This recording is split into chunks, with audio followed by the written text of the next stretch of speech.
जी बिस्मिल्लाहिर्रहमानिर्रहीम। प्यारे बच्चों, तो आज जो हमने अपना आर्टिकल डिस्कस करना है which is specific heat capacity.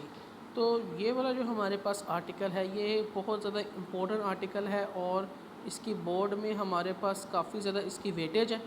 तो हम अभी सीखेंगे कि हमारे पास स्पेसिफिक हीट कैपेसिटी क्या होता है। तो पहले हम इसकी डेफिनेशन जी पिंक बॉक्स की तरफ मूव करते हैं, विच इज़ देखिएगा, specific heat of a substance is the amount of heat required to raise the temperature of 1 kg mass of that substance through 1 Kelvin। अब इससे मुराद हमारे पास क्या है कि हमने करना क्या है, किसी भी सब्सटेंस को हीट देनी है और हमने यहाँ पर जो सब्सटेंस लेना है वो सब्सटेंस हमने कितना लेना है, that will be 1 kg। Substance हमने कितना लेना है, 1 kg। आपने यहाँ पे याद रखना है हमने मैस को स्टैंडर्डाइज कर दिया है, हमने सिर्फ मैस कितना लेना है, बिल्कुल 1 kg लेना है।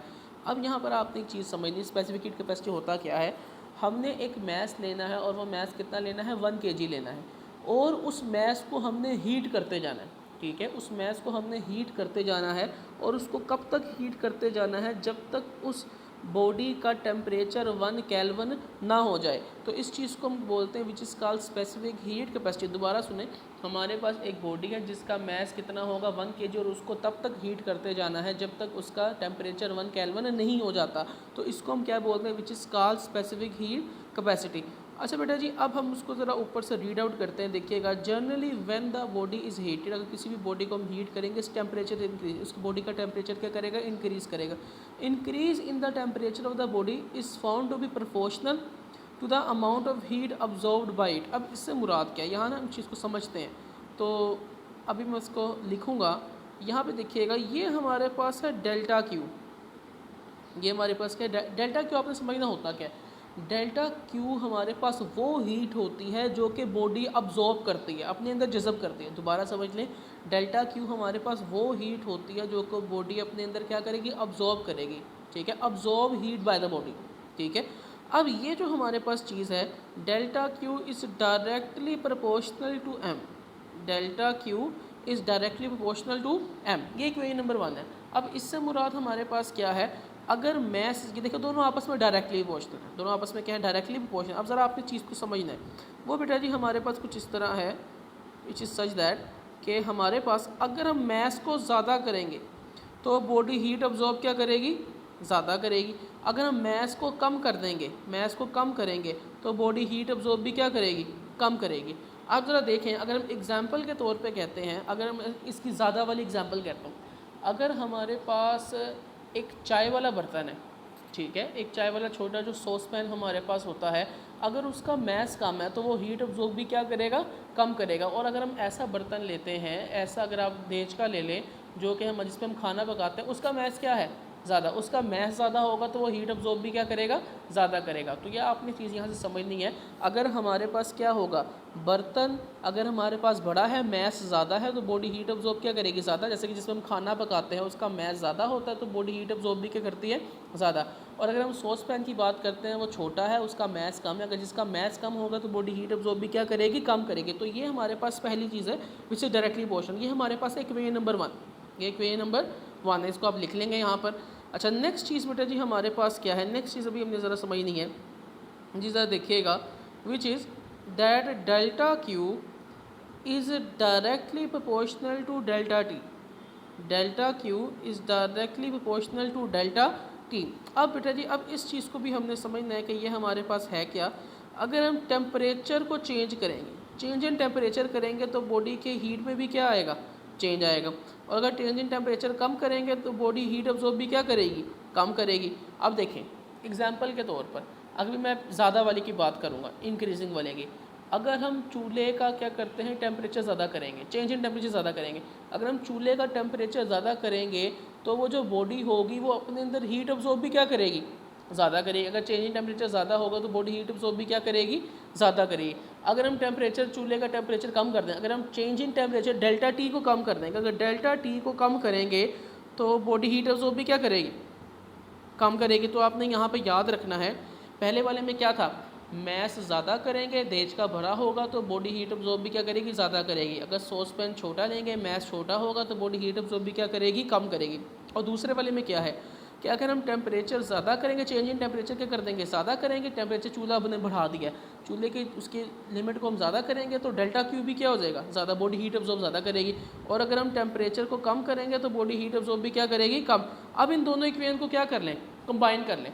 आप फिर आप वहाँ पे हेडिंग दे देंगे by combining equation 1 and 2, by combining equation 1 and 2। जब इन दोनों इक्वेशंस को जब आप कंबाइन करेंगे तो ये आपके पास इक्वेशन बनेगी which is equation such that given, ठीक है, delta Q directly proportional to M delta T, ठीक है। तो अभी जो मैंने आपको चीज़ समझाई थी, अब ऊपर वाली लाइन हम दोबारा पढ़ते हैं, देखिएगा जो यहाँ पे लिखा हुआ है, it has been also observed that the quantity of heat delta Q, तो जो डेल्टा क्यू था वो हमारे पास क्या है, raise required to raise the temperature delta T. तो जो डेल्टा टी है वो किसका टेम्परेचर ज़्यादा कर रही है, इससे मुराद ये है कि डेल्टा टी को ज़्यादा करते जाएंगे तो हमारे पास डेल्टा क्यू भी क्या होता जाएगा, ज़्यादा होता जाएगा। और उसके बाद इस proportional to the mass M of a body, और इससे मुराद ये भी है कि अगर हम मैस को भी ज़्यादा करते जाएंगे तो डेल्टा क्यू क्या होता जाएगा, ज़्यादा, मैस को कम करेंगे तो डेल्टा क्यू क्या हो जाएगा, कम हो जाएगा, ठीक है।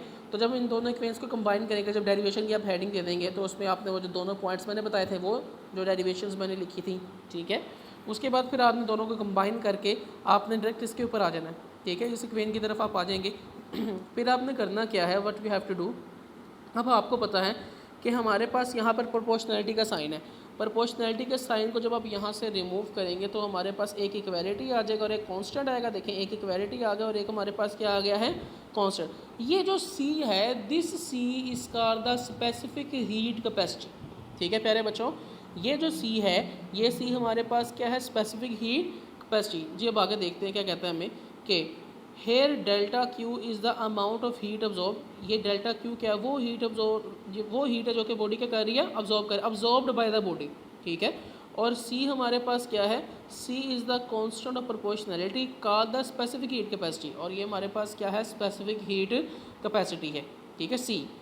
अब आपने ज़रा देखना, अगर मैंने यहाँ से सी की वैल्यू निकालनी हो, मैंने यहाँ से क्या करनी है, सी की वैल्यू निकालनी है, तो बेटा जी अब हमारे पास हो क्या रहा है, यहाँ एम डेल्टा टी इधर मल्टीप्लाई हो रहा है, इधर आके क्या हो जाएगा, डिवाइड। तो देखो इधर आके ये डिवाइड हो गया, ठीक है, ये इसकी मैथमेटिकल फॉर्म है जो कि आपने देख लेनी है।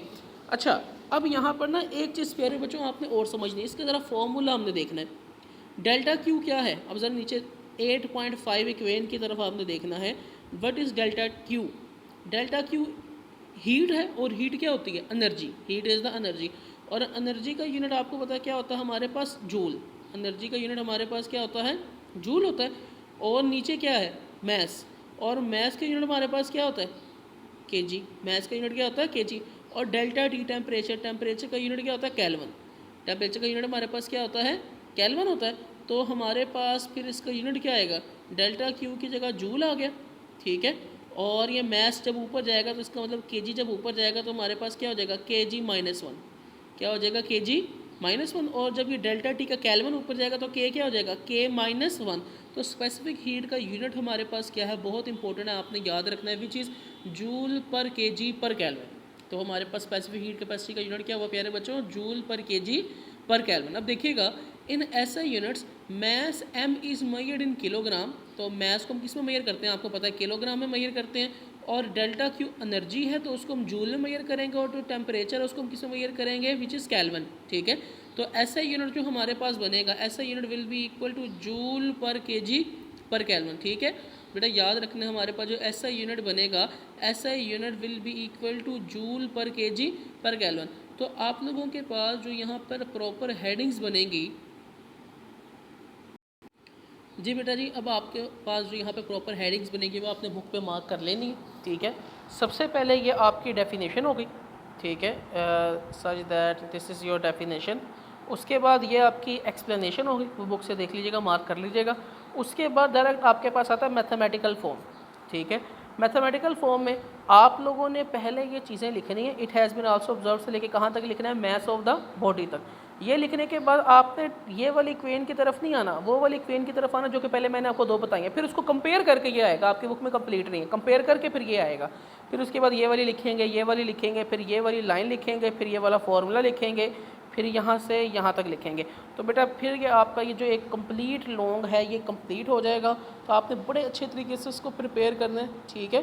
तो उम्मीद है कि बेटा आपको ये आर्टिकल समझ आ गया होगा। बाकी इंशाल्लाह आपसे नेक्स्ट लेक्चर में मुलाकात होती है। ओके जी, अल्लाह हाफिज़।